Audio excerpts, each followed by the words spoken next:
O Olho de Horus.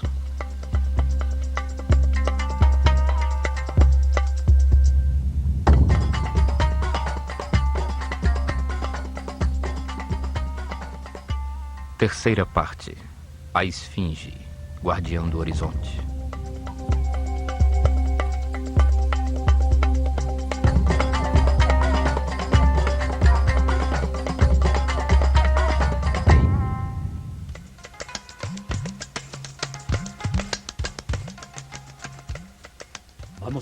Vamos continuar a história da Escola de Mistérios do Olho de Horus, uma casta sacerdotal fechada que foi um verdadeiro poder no Egito.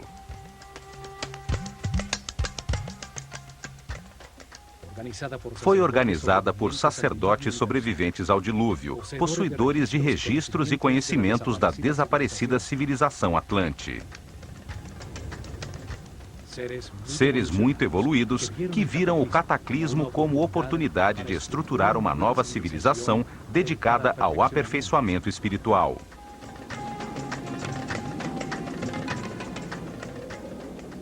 Utilizaram os templos como livros vivos para revelar as verdades sobre Deus e o funcionamento do universo, acelerando a evolução de seu povo.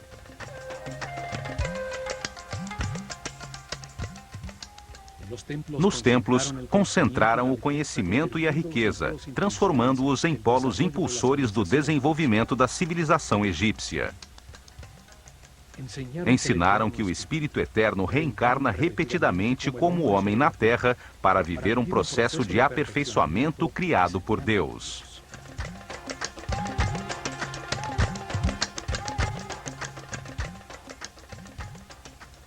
Encarna em diferentes corpos, nasce em diferentes famílias, lugares e épocas, em diferentes circunstâncias materiais, econômicas e de saúde. Reencarna repetidamente na Terra, enquanto o sistema solar dá uma volta ao redor do centro da galáxia, que dura 25.920 anos. Esta volta é chamada de ano cósmico. Durante esse ciclo, a consciência do homem é influenciada pela energia de diferentes constelações. Assim como as estações climáticas, as constelações determinam os processos necessários à evolução.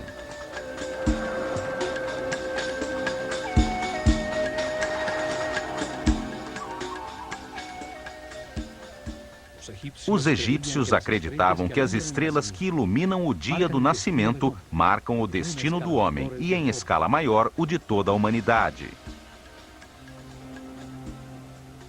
Entendiam o destino como as dificuldades da vida, o que se deve experimentar para que se aprenda. Acreditavam que o homem chega à verdade comparando os extremos, num universo dual de contrastes de luz e escuridão. Ao exercer seu livre-arbítrio diante das circunstâncias que atravessa, o homem aprende com os resultados de suas decisões. É a angústia que permite entender a paz, o medo que ensina a harmonia, as consequências do ódio é que trazem a compreensão do amor. Assim, vida após vida, há um processo de aperfeiçoamento espiritual. O homem nasce cada vez mais sábio, respeitoso e tolerante, até o fim do ciclo, quando torna-se um super-homem imortal.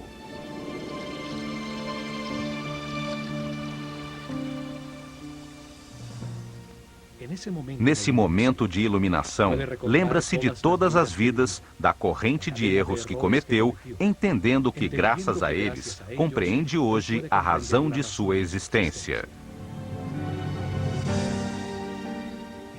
Em paz e harmonia, com um altíssimo nível de energia vital, irradiando permanentemente amor, conquista seus poderes superiores e chega ao ciclo seguinte de evolução numa escala mais alta da realidade.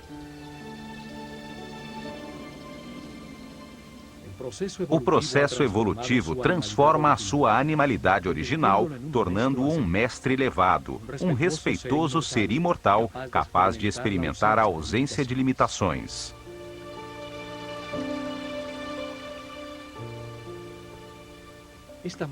Esse modo de entender a vida proporcionou milhares de anos de paz e harmonia aos egípcios, desenvolvendo uma civilização exemplar.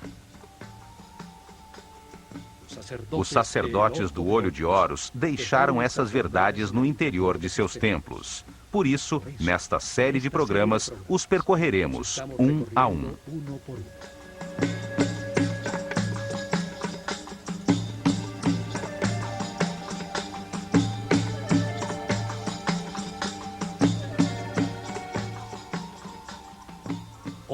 Hoje, como pesquisadores, vamos chegar até a planície de Gizé para entender a mensagem da Esfinge. Uma mensagem que nos chega através do tempo, pois esse monólito de pedra é uma marca indestrutível para os pesquisadores do futuro.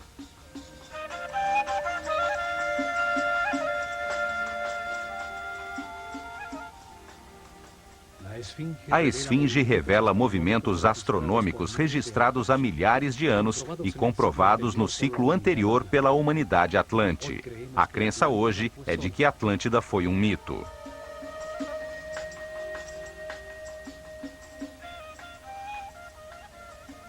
Lembremos que a história contada por Platão sobre o desaparecimento da Atlântida tem origem egípcia. Foram os sacerdotes do templo de Neith que mostraram a Solon os antiquíssimos registros sobre Atlante, uma palavra egípcia relacionada com a água. O vocábulo Atlu significa água, limite da terra pela água. Ante significa divisão de terra. A palavra composta Atlante significa, portanto, terra dividida pela água. Na história de Platão, a capital da Atlântida, Poseidones, era uma belíssima cidade formada por círculos de terra separados por canais de água.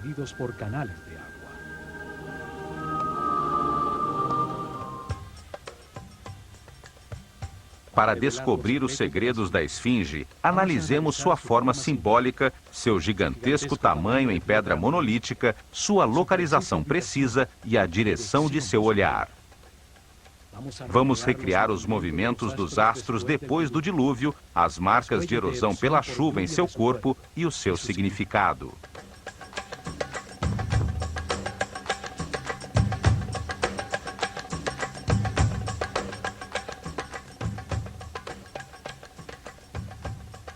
Os sacerdotes sobreviventes ao cataclismo Atlante esculpiram uma gigantesca forma simbólica com uma série de signos astronômicos, um relógio que marca os ciclos maiores do sistema solar na galáxia.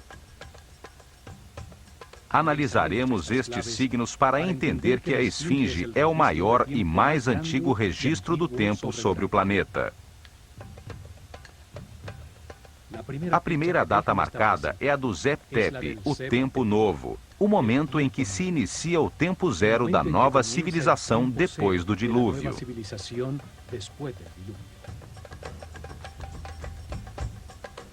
O Zep Tepi é o primeiro passo no caminho de aperfeiçoamento espiritual da humanidade. A Esfinge é a primeira pedra desse caminho.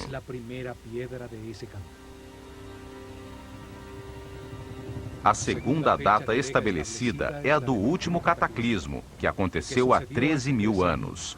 O dilúvio foi chamado universal porque aconteceu em todo o planeta simultaneamente. Não foi um fato restringido apenas ao Egito. Os sábios sacerdotes tinham registros anteriores de outros cataclismos. Um deles ocorreu no início da civilização Atlante, há aproximadamente 38.000 anos. Sabiam que essa destruição era cíclica e acontecia a cada ano cósmico. Esse conhecimento lhes confirmou que os astros marcam a duração de todos os ciclos nas diferentes escalas do universo. As características da Esfinge revelam a importância de todos os níveis e escalas do grande ciclo cósmico. A volta do sistema solar ao redor do centro da galáxia determina a duração das estruturas físicas que sustentam a organização humana, pois a cada 25.920 anos acontece um cataclismo, dando lugar a uma nova forma de desenvolvimento, uma possibilidade diferente de organização.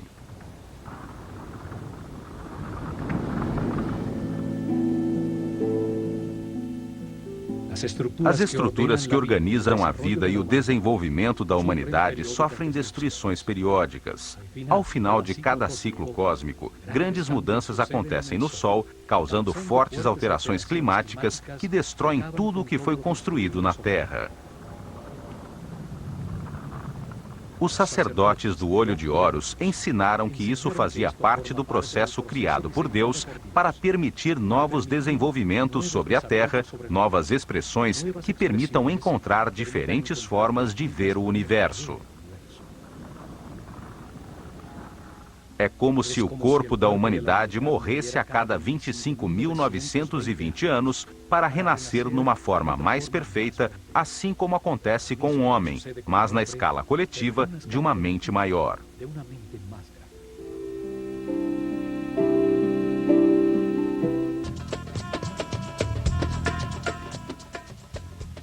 Na abóbada celeste sobre o Polo Norte, existem 6 constelações, conhecidas como constelações polares.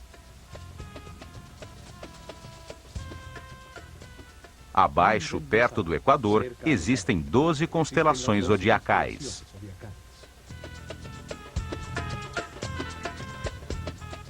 Se soubermos sobre qual das 6 constelações polares e das 12 constelações zodiacais está situada a Terra num determinado momento, poderemos estabelecer a data correspondente.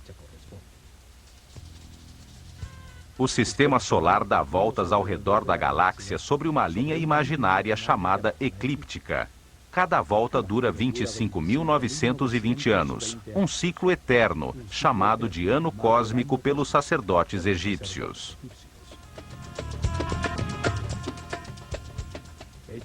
Eles dividiram essa volta de 360 graus do sistema solar pela abóbada celeste em 12 setores de 30 graus cada um. O Sol os atravessa em 2.160 anos. São as 12 constelações de estrelas.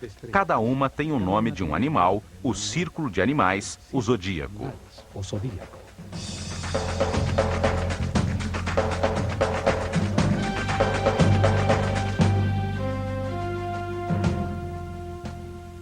É durante essa volta que o planeta recebe as diferentes energias das 12 constelações ou signos zodiacais, que definem o destino do homem em cada reencarnação e as circunstâncias difíceis de aprendizado que deve viver.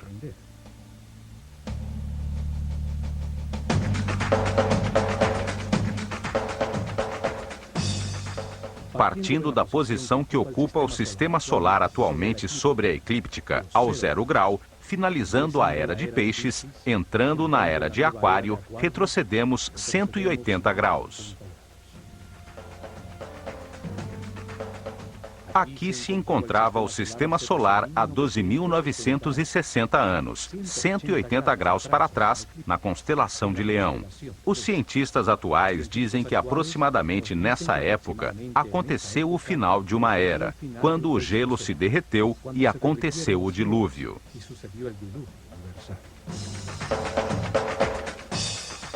A forma da esfinge une os dois símbolos que representam a constelação zodiacal e a constelação polar nos céus, o leão e o homem, dando uma precisa marcação do tempo.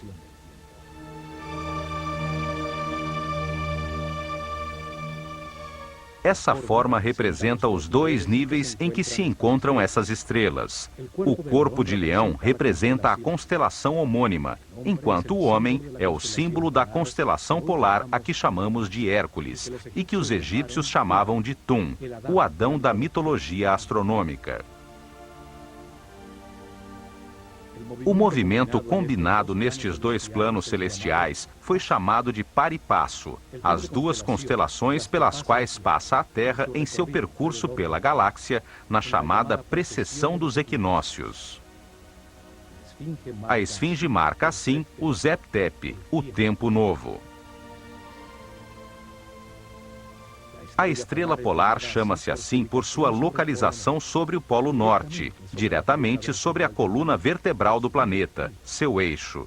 É uma estrela fundamental, o poder que preside os céus. Vista da Terra, é ao redor dela que gira a abóbada celeste.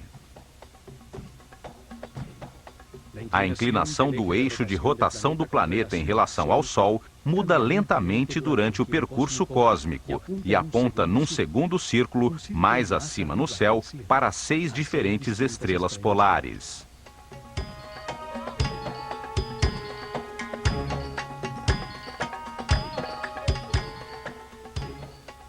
Os conhecimentos astronômicos egípcios, os registros herdados, permitiram-lhes saber que, ao dividir em segmentos de 60 graus este segundo círculo superior, se veria que o eixo da Terra aponta em direção a uma diferente estrela polar a aproximadamente cada 4.320 anos. 6 constelações contêm as estrelas polares, as que se localizam exatamente sobre o polo norte da Terra, a cada 60 graus de seu percurso pelo grande ano cósmico. São chamadas as constelações polares.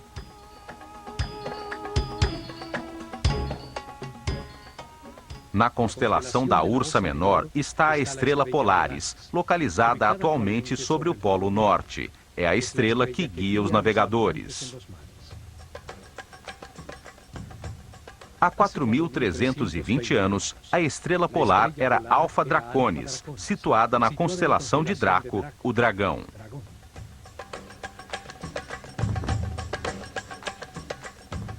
O poder que presidia há 8.640 anos era a estrela polar na constelação de Hércules, ou o Homem. Há 12.960 anos, quando aconteceu o dilúvio, a estrela polar no círculo superior era chamada Vega, da constelação da Lira.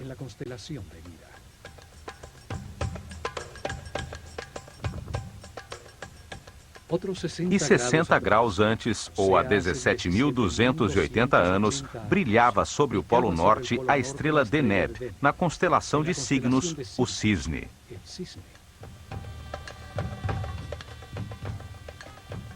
Há 21.600 anos, encontrava-se sobre o polo a estrela Alfirte, da constelação de Cefeus.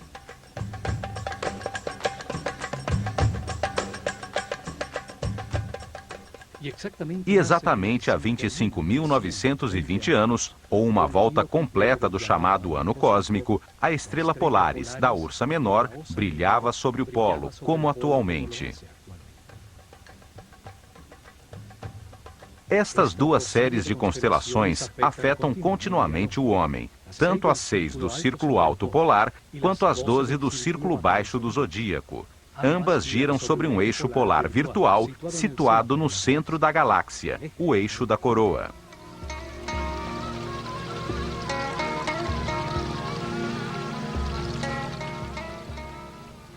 Para os egípcios, toda a abóbada celeste descansa nestas colunas polares, distribuídas simetricamente a cada 60 graus sobre o círculo, para onde aponta o polo da Terra em seu percurso com o sistema solar pela galáxia. A antiguidade e a precisão dos registros egípcios é evidente. Os sacerdotes guardiães do tempo herdaram registros astronômicos de mais de 26.000 anos. Os astrônomos atuais comprovam estes dois movimentos e os chamam a precessão dos equinócios, pois foram comprovados através das mudanças na linha dos equinócios. O Sol visto da Terra durante um ano solar parece ter 4 esquinas, 4 posições que limitam seus movimentos no horizonte. São definidas pelos solstícios e equinócios de verão e de inverno. O solstício de verão, dia 21 de junho, é o dia mais longo, com a noite mais curta do ano. O solstício de inverno, 22 de dezembro, é o dia mais curto, com a noite mais longa do ano. Os equinócios de verão e de inverno são 4 dias em que o dia e a noite são do mesmo tamanho.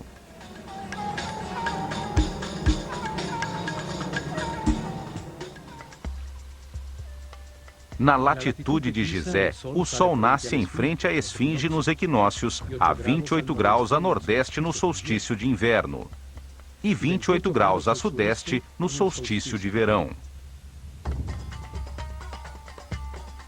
Sendo o dia e a noite iguais, são dias de equilíbrio energético entre a luz e a escuridão.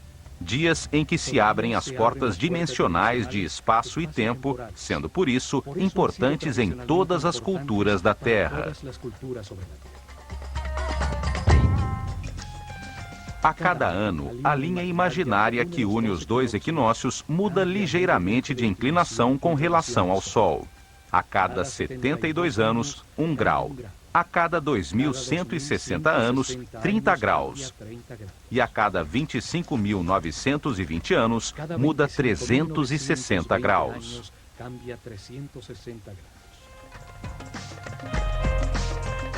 Assim, o que se conhece hoje como precessão dos equinócios corresponde exatamente aos ciclos definidos pelos antigos no par e passo, os dois níveis da volta que correspondem ao grande ano cósmico.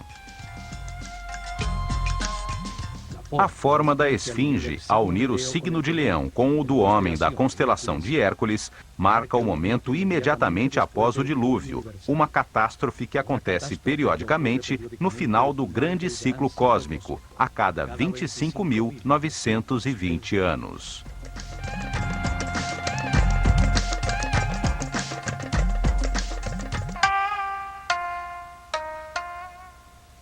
A esfinge é a maior escultura da Terra. Seu imenso corpo foi esculpido numa só rocha para permanecer incólume através dos séculos. É um gigantesco monólito, uma única rocha talhada na planície de Gizé, com 80 metros de comprimento, 13 de largura e 20 de altura.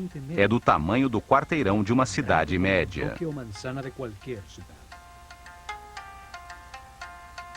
Para dar forma ao seu corpo, cortaram e retiraram a pedra em enormes blocos, que usaram depois para construir em frente a ela 2 templos maciços.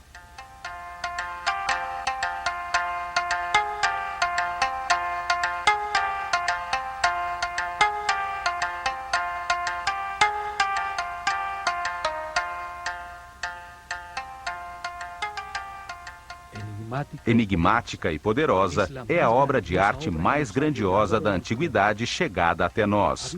Viu nascer, mudar e desaparecer várias culturas ao seu redor.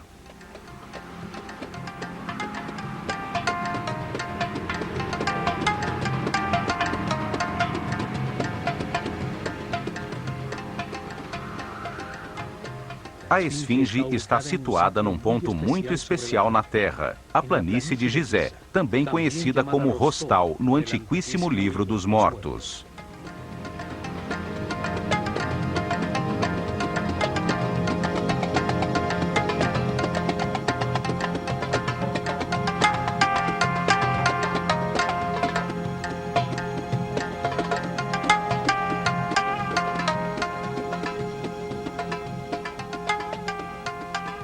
Seu corpo de leão descansa sobre a linha paralela ao norte do Equador, aos 30 graus de latitude, e quase exatamente sobre o meridiano que passa a 30 graus de longitude entre os polos norte e sul.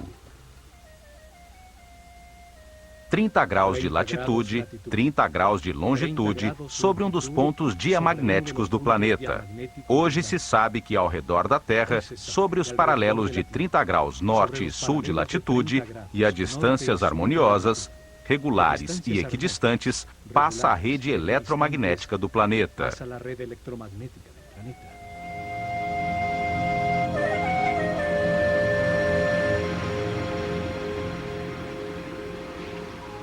Todos os seres vivos, sem exceção, têm uma rede nevrálgica, uma matriz que capta e distribui de uma maneira harmoniosa a energia que todo o corpo necessita.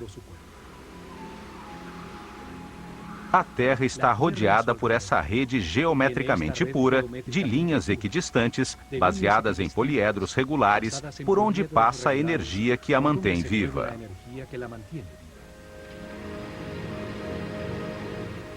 São chamadas linhas Ley e linhas Hartmann. formam uma matriz sobre a qual existe uma série de pontos nevrálgicos em que se produzem naturalmente vórtices energéticos, utilizados secretamente por governos de indivíduos com conhecimentos suficientes para produzir levitação e antigravidade. Estes vórtices eletromagnéticos estão harmoniosamente distanciados entre si, onde foram comprovadas anomalias magnéticas e energéticas. O Triângulo das Bermudas, do Dragão e do Diabo, onde ocorreram desaparecimentos misteriosos, são pontos diamagnéticos reconhecidos. Em outros, estão estrategicamente localizadas pirâmides de diferentes culturas ou bases militares de várias potências.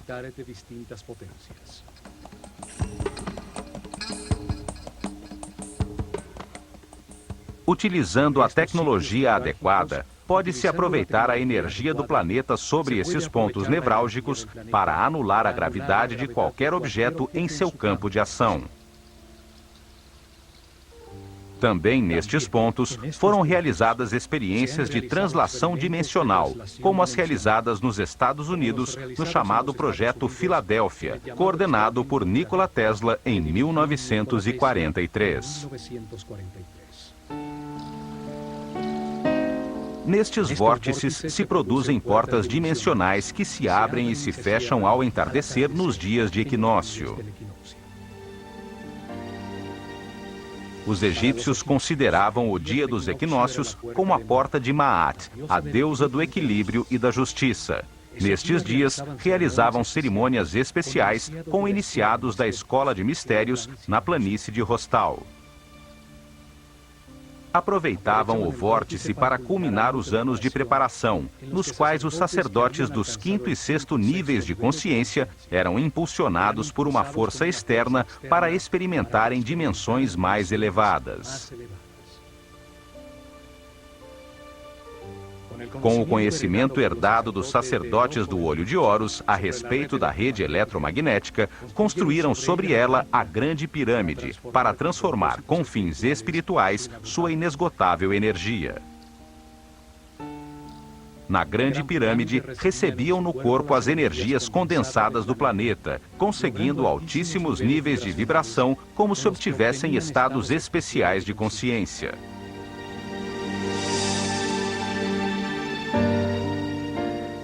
A Grande Pirâmide foi chamada de Arca de Har-Mako e foi construída sobre um vórtice eletromagnético para ser usada no dia do equinócio, quando os domínios da luz e da escuridão estão equilibrados pela deusa Maat.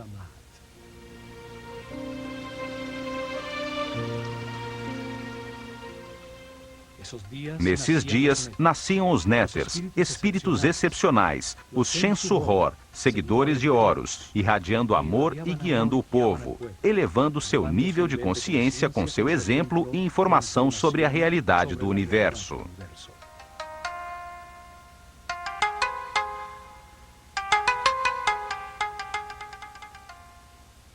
No Livro dos Mortos, na 5ª divisão, chamada Rostal, aparece uma forma piramidal protegida em sua base por 2 esfinges com forma de leão, que, olhando o sol em cada equinócio, protegem a entrada do reino de Sokar.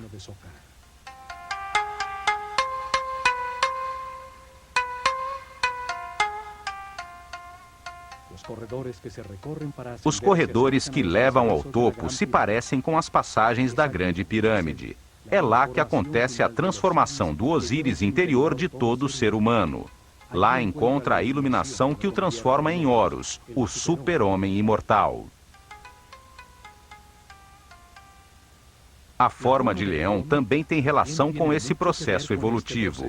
O leão é o mais evoluído dos animais. Representa para os egípcios o momento final como animal, possuidor de uma consciência em evolução que se converte num super-homem. Estas e outro grande número de considerações fazem do lugar onde está localizada a esfinge algo muito especial, além da crença de que a esfinge é apenas uma escultura e a Grande Pirâmide um túmulo. Duas razões deram lugar à crença de que o faraó Quefren, que reinou do ano 2520 a 2494 a.C., foi quem ordenou que a esfinge fosse talhada num só bloco de pedra. A primeira é que acham o seu rosto parecido com o de uma estátua de diorita negra do faraó Quefren, que foi encontrada enterrada de cabeça para baixo, muito perto da esfinge, no chamado Templo do Vale. Na estátua, aparece com um falcão no ombro. Retocamos digitalmente a esfinge para ter ideia da forma original do seu rosto.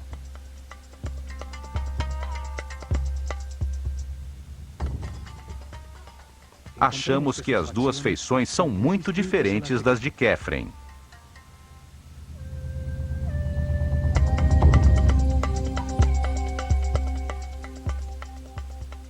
Sabe-se que a esfinge foi chamada de Abu-Hol e durante muito tempo foi pintada de vermelho, a cor do Egito.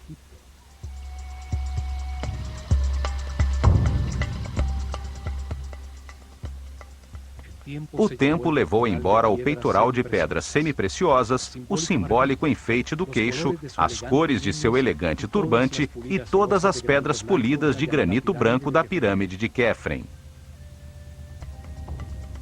A segunda razão é que entre os braços da esfinge encontrou-se uma lápide talhada na pedra que em sua 13ª linha tem escrita a sílaba Kef. Isso serviu como prova para que os egiptólogos tradicionais atribuíssem a sua construção a Quefren.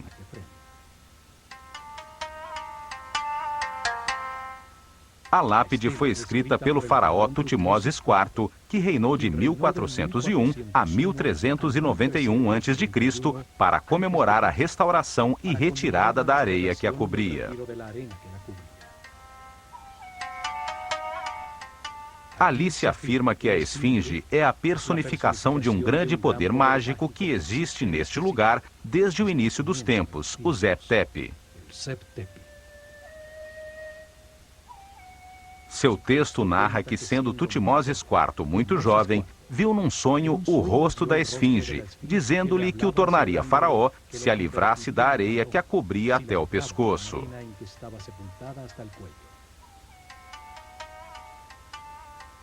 A realidade é que não existe nenhuma inscrição que afirme quem a construiu. Não se refere a Quefren como seu construtor. Certamente foi um dos restauradores que, como Tutmoses IV, limpou-a da areia através dos tempos.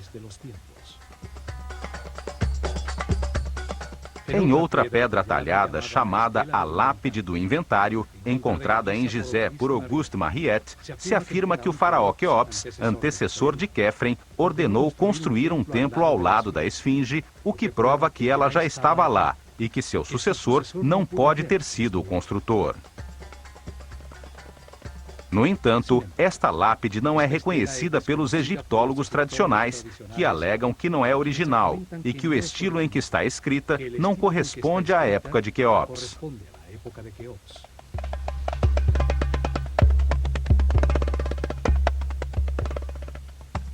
A realidade é que a esfinge permaneceu sepultada na areia por milhares de anos. Várias vezes, governantes benévolos ordenaram limpá-la, ficando descoberta durante algum tempo, para logo voltar a cair no esquecimento.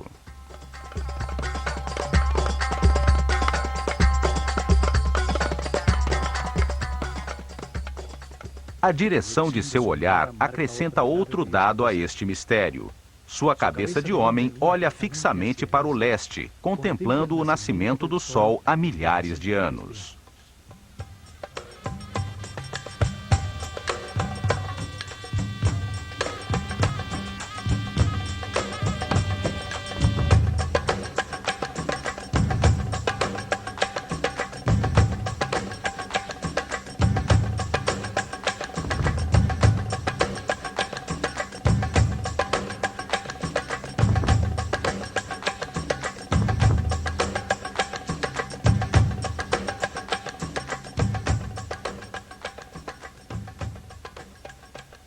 Seu olhar marca intencional e precisamente o ponto no horizonte onde nasce o sol nos equinócios, o verdadeiro leste, o ponto de cruzamento dimensional. A linha imaginária que, passando pelo Sol, une o equinócio de verão e o de inverno, é utilizada atualmente para medir, com a variação de seu ângulo, o grande ano cósmico, a precessão dos equinócios. Seu ângulo muda 1 grau a cada 72 anos. Move-se 30 graus em 2.160 anos, 360 graus em 25.920 anos. É a marca do ano cósmico, o ciclo que determina as reencarnações do homem e a chegada dos cataclismos periódicos.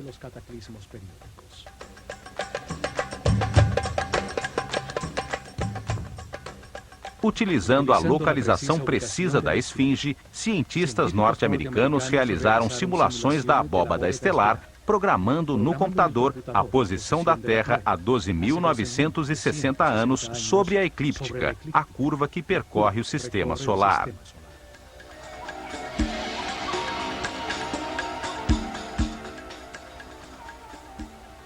Ficou confirmado que, nesse momento, no ponto exato para onde a esfinge olha, o ponto no horizonte situado ao leste verdadeiro, aos 30 graus de latitude, surgiam todas as noites as estrelas da constelação de Leão.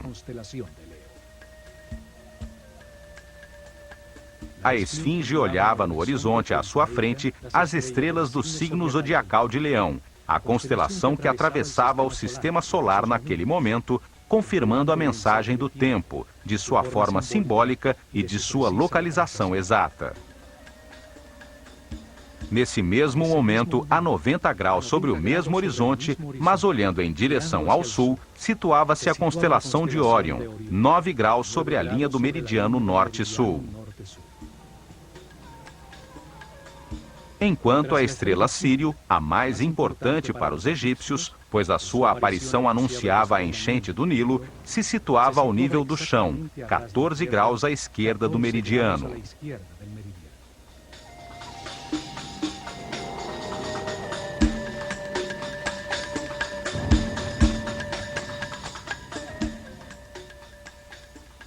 A data transmitida pela esfinge, o início da nova civilização, o Zep-Tep, está confirmada pela relação da sua forma simbólica com a constelação zodiacal de Leão e polar de Hércules. Seu olhar em direção à saída do Sol no equinócio da primavera e à saída das estrelas de Leão à noite a convertem num relógio astronômico preciso. Sua localização foi escolhida com muita precisão, para convertê-la num mensageiro através dos tempos que contasse aos pesquisadores futuros o ciclo mais importante para o homem, o ano cósmico e a localização da rede eletromagnética do planeta.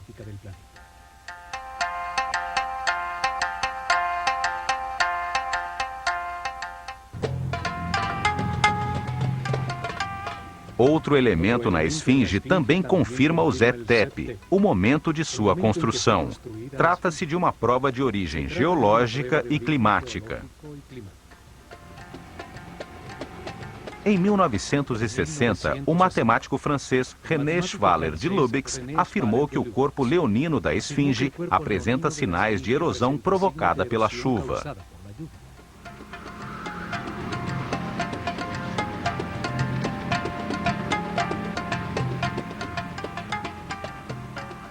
Isso surpreendeu a todos, pois está confirmado que a esfinge ficou enterrada debaixo da areia até o pescoço, 90% do tempo dos últimos 4.500 anos.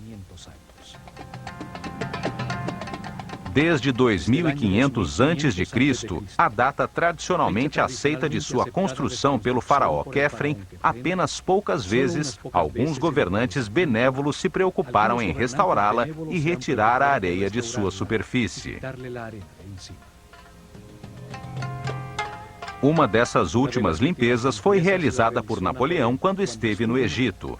Como é possível, então, que seu corpo apresente sinais de erosão devido à chuva?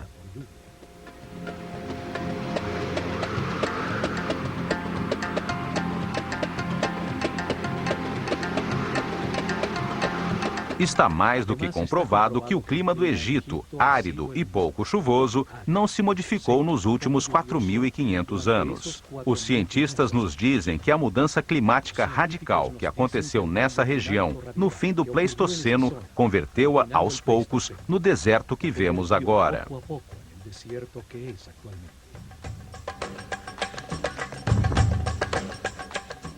Isso quer dizer que a chuva que causou a erosão da esfinge só pode ter acontecido entre o ano 10.960 a.C. e o ano 5.000 a.C., quando a planície de Gizé converteu-se no areal que a sepultou até o pescoço e a protegeu do clima ao seu redor.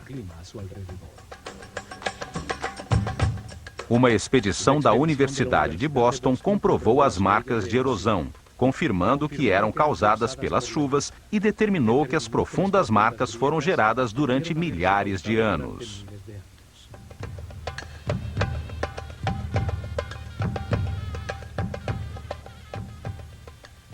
Isso confirma a antiguidade da esfinge e centra a atenção sobre a polêmica que existe entre os egiptólogos tradicionais, que não chegaram a um acordo sobre quando, de fato, começou essa civilização.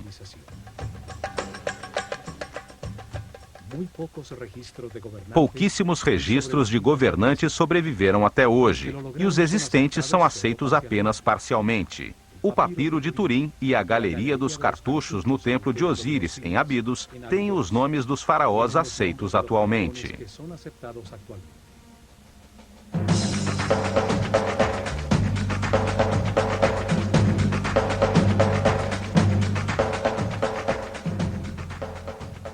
Desde o primeiro faraó, o lendário rei Menés, que aparece na tabuleta de Narmer, a quem se atribui a unificação do Egito ao redor do ano 3000 a.C., dando início à primeira dinastia da história oficialmente aceita.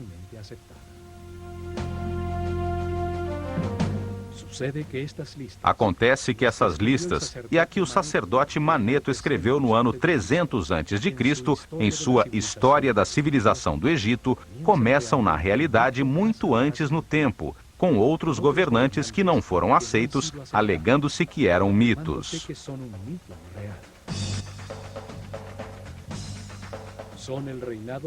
São o reinado de Shem-Suor, seguidores de Horus, os divinos ancestrais, seres iluminados que teriam governado o Egito durante 13.900 anos.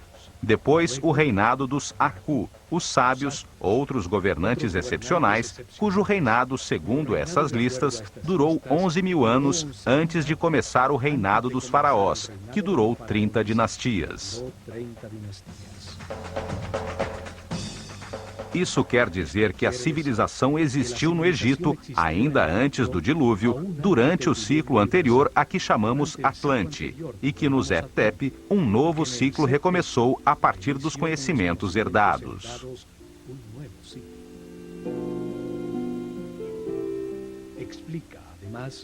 Além disso, isso explica uma das incoerências da história oficial, que situa o início da civilização por volta do ano 3000 a.C. Ninguém entende como as ciências, a arte, as técnicas de arquitetura e a escrita de hieroglifos aparecem nessa data totalmente desenvolvidas, com realizações iniciais nunca ultrapassados posteriormente.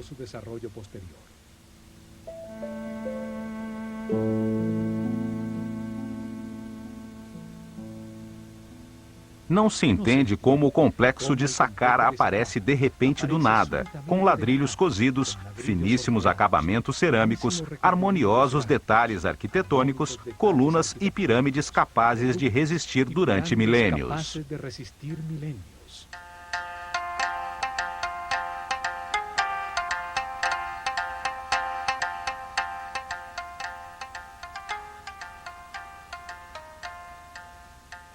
É como se a nossa atual civilização tivesse construído o ônibus espacial sem ter desenvolvido nunca os aviões de lona, os DC-3 e os voos Gemini que levaram o homem à Lua. É evidente que a civilização egípcia herdou conhecimentos do ciclo anterior Atlante e que foi guiada em seus primórdios por uma casta sacerdotal de seres muito evoluídos espiritualmente, como afirmam as listas de governantes que chegaram até nós.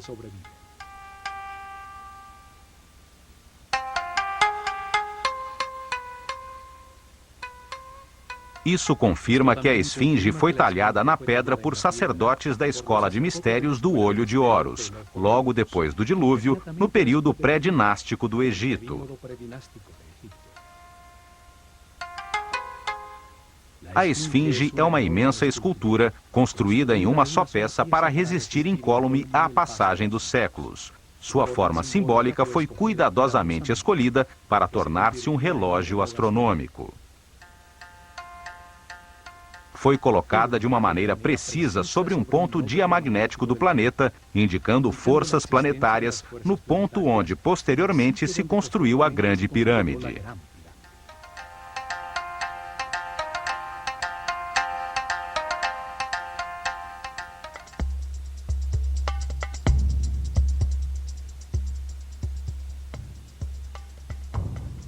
Seu olhar dirigido ao ponto preciso no horizonte onde surge o Sol no dia do equinócio indica a importância da porta de Maat, a entrada ao reino de Sokar, o momento onde o dia e a noite têm a mesma duração. Neste universo de contrastes, somente através do equilíbrio entre a luz e a escuridão, ao comparar-se os extremos da dualidade, pode-se encontrar a unidade. Consegue-se essa compreensão através da experimentação dos resultados das decisões tomadas ao longo de muitas reencarnações, encontrando o caminho do respeito e tolerância que conduz à paz e à harmonia. Esta mensagem é transmitida em todos os templos da civilização egípcia. O caminho do aperfeiçoamento através da reencarnação para chegar à iluminação era a sua crença fundamental. A esfinge confirma também a antiguidade da civilização egípcia, o momento do novo começo, do Zetep, há 12.900 anos, quando as estrelas da constelação de Leão brilhavam sobre ela.